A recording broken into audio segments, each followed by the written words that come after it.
જિલ્લા પંચાયત પ્રમુખ હેતલ ઠાકોરના પિતાનો વિડીયો સામે આવ્યો, જેમાં સરકારી ગાડીમાં ભાજપનું મટીરીયલ હોવાનો આક્ષેપ। આ ઘટનાને પગલે રાજકીય ગરમાવો જોવા મળ્યો। કોંગ્રેસના કાર્યકરોએ ગાડી રોકી। દીપક પટેલે ભાજપ પર સત્તાના દુરુપયોગનો આક્ષેપ કર્યો। સરકારી વાહનનો રાજકીય પક્ષના મટીરીયલ માટે ઉપયોગ નીતિમત્તા વિરુદ્ધ કોંગ્રેસે આ મામલે ઉચ્ચ કક્ષાએ રજૂઆત કરીને તપાસની માંગ કરી। બાગુજીએ સ્પષ્ટતા કરી કે ગાડીમાં ટીબીના દર્દીઓ માટેની કીટ અને પ્રસાદ હતો। કોંગ્રેસના વિરોધ બાદ સામાન પાછો મૂકી દેવાયો, હવે ખાનગી વાહનમાં જશે। તેમણે આક્ષેપોને ખોટા ગણાવ્યા।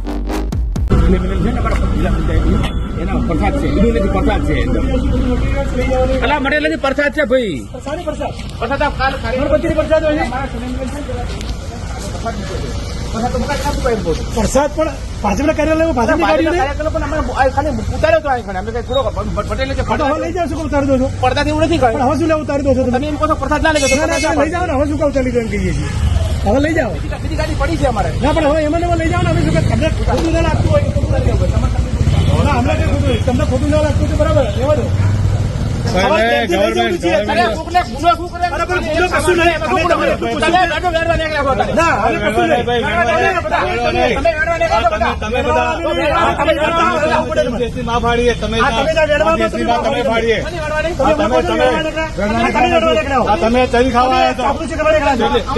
કેટલું ભાડું આપ્યું તમારે નક્કી કર્યું?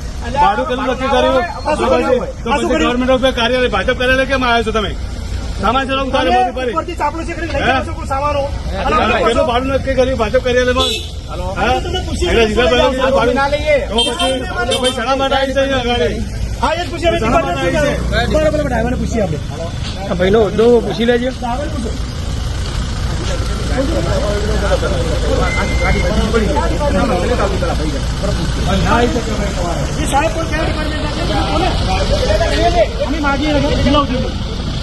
જિલ્લા ઉદ્યોગની ગાડી છે બરાબર?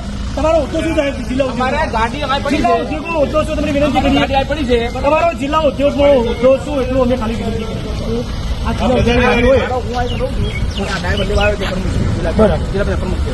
ડ્રાઈવર પોતે જિલ્લા પ્રમુખ છે? ડ્રાઈવર પ્રમુખ નથી યાર, તમે તમારું સમજો। તમે આવ્યું મંજૂરી વાત કેમ કરો છો? તમે શું બોલો? આ તો કેવી વાત કરે યાર?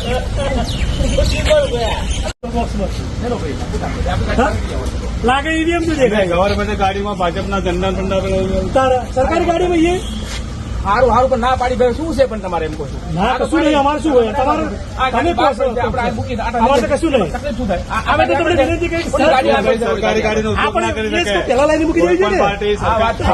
તમને ખબર પડી તમને વિરોધ કરે સરકારી ગાડીનો ઉપયોગ જવાબ બોક્સ પડી પેલો ઘરનું છે મારા, એ ઘરનું છે ખોટા છે સરકારી ગાડી પાકો ખોટી વાત નથી બરાબર? આગળ ફેરવું પડે। જેલો અમારે ઘરનો છે ઉતારતા નહીં। અમે ના ઉતારીએ, આ તો તમે પહોંચો એટલે અમારો ઘરનો જેલો છે યાર, આપણે અમે કેવું ના પડે તમારે ઘરનો શેના માટે આપણે તમે શેની આગળ તમે કરો છો?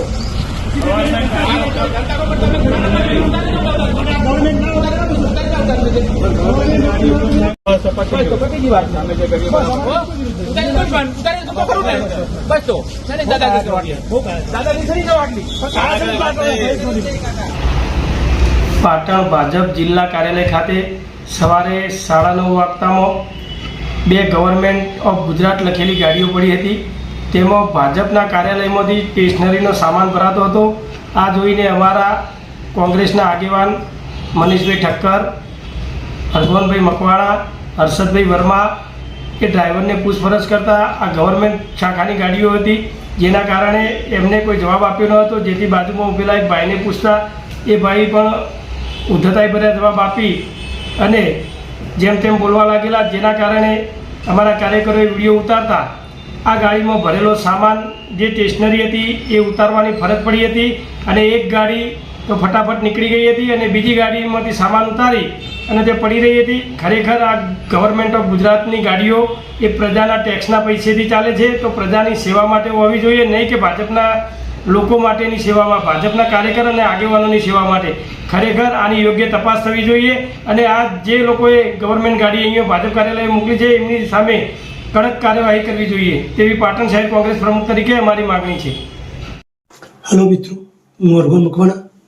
આજે અમો અને અમારા સાથી લોકો આજે એક સામાજિક બેસણાની અંદર પાટણના ભાજપનું જે કાર્યાલય છે એ નજીકમાં સોસાયટીમાં અમે ગયેલા. ત્યાં સોસાયટીમાંથી જઈ અને અમે ફરતા હતા ત્યારે ભાજપ કાર્યાલય પાસે ગુજરાત ગવર્મેન્ટની 2 ગાડીઓ હતી, એક બોલેરો અને એક ઇનોવા. જે જીજે બોલેરો જીજે 8 પાર્સેન્ટ હતું અને ઇનોવાએ જીજે 24 પાર્સેન્ટનું હતું. બંને ગાડીઓની અંદર ભાજપ કાર્યાલયની અંદરથી સ્ટેશનરી જેવો થેલીઓમાં પેકિંગ કરીને માલ સામાન લગાવી અને ગાડીની અંદર ભરવામાં આવી રહ્યો હતો. ત્યારે એ વિશે અમે નજીકમાં જઈને બધું પૂછતાછ કરી કે ભાઈ આ સરકારી ગાડીઓ છે અને આ સરકારી ગાડીઓની અંદર તમે આ કેવા પ્રકારનો માલ અને કેમ ભરો છો? આ સરકારી ગાડીઓ એ ભાજપ કાર્યાલય શું કરે છે? કેમ આ માલ બધો ભરીને ક્યાં લઈ જઈ રહી છે અને માલમાં શું છે? એવું વારંવાર મેં પૂછવા છતાં જે ગાડીની નજીકની અંદર જે માલ લોડ કરવાવાળા વ્યક્તિઓ હતા તેઓ અચાનક ઉશ્કેરાઈ જઈ અને યોગ્ય જવાબ ના આપી અને ખાસી રકજક કર્યાના પછી એ લોકો એ માલ સામાન ખાલી કરી અને ત્યાંથી નાસી છૂટ્યા હતા.